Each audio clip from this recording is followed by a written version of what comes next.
Night cream ছাড়া যদি আপনি আপনার স্কিনটাকে ব্রাইটনেস করতে চান, নাইট ক্রিম ছাড়া যদি স্কিনটাকে হেলদি গ্লাসি চকচক করতে চান, আস্তে আস্তে হোক, তাতে আপনার কোনো সমস্যা নাই যে আপু আস্তে আস্তে কাজ করুক, আমার স্কিনটা জাস্ট হেলদিভাবে গ্লো গ্লাসি হোক, কোনো সমস্যা নাই, তাহলে আপনি চোখ বন্ধ করে আমাদের এই প্রোডাক্টগুলো নিতে পারেন। প্রথমে আপনি নেবেন সুদিং জেল। এটা ছাড়া তো স্কিন ব্রাইটনেস করা অসম্ভব, সাথে স্কিন রিপেয়ার করা, রিঙ্কেল, বয়সের চাপ, চোখের নিচে ভাঁজ পড়া স্কিনটাকে টান টান করার জন্য বেস্ট একটা প্রোডাক্টস হলো সুদিং জেল।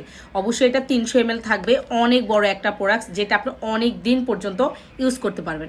এখন আসেন এটার সাথে আপনি কি নিতে পারেন। এটার সাথে অবশ্যই সিরাম নেবেন। সিরামটা আপনার স্কিনে সারা রাত থাকবে এবং স্কিনটাকে হেলদি গ্লাসি চকচক করবে, স্কিনটাকে ভিতর থেকে মোটা করবে, রিঙ্কেল কমাবে, পিগমেন্টেশন দূর করবে। সাথে একটা ময়শ্চারাইজার ক্রিম ইউজ করবেন দিনে 2 থেকে 3 বার।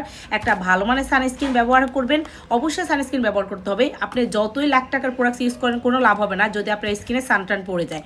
আপনাকে ভালো মানে একটা সানস্ক্রিন ব্যবহার করতে হবে যাতে 100% এটা আপনাকে সান প্রোটেক্ট দেয়। তার সাথে অবশ্যই একটা ভালো মানের ফেস ওয়াশ তো ইউজ করতে হবে। যাদের নিমে অ্যালার্জি আছে তারা এটা স্কিপ করবেন। আর যদি আপনার নিমে অ্যালার্জি না থাকে আপনি চোখ বন্ধ করে এটা ইউজ করেন, এটা স্কিনে কোনো ব্রণ আসতে দিবে না।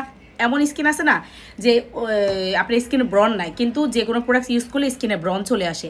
এই জন্য আমি এই ফেস ওয়াশটা সাজেস্ট করি যাতে আপনার স্কিনে কোনো ধরনের ব্রণ না আসে, আপনার স্কিনটা একদম ফ্রেশ থাকে। আর যাদের গুড়ি গুড়ি র্যাশের প্রবলেম আছে তারা অবশ্যই ডাবল ক্লিনজিং করবেন। ডাবল ক্লিনজিং না করলে কিন্তু স্কিনের র্যাশগুলো কখনো যাবে না।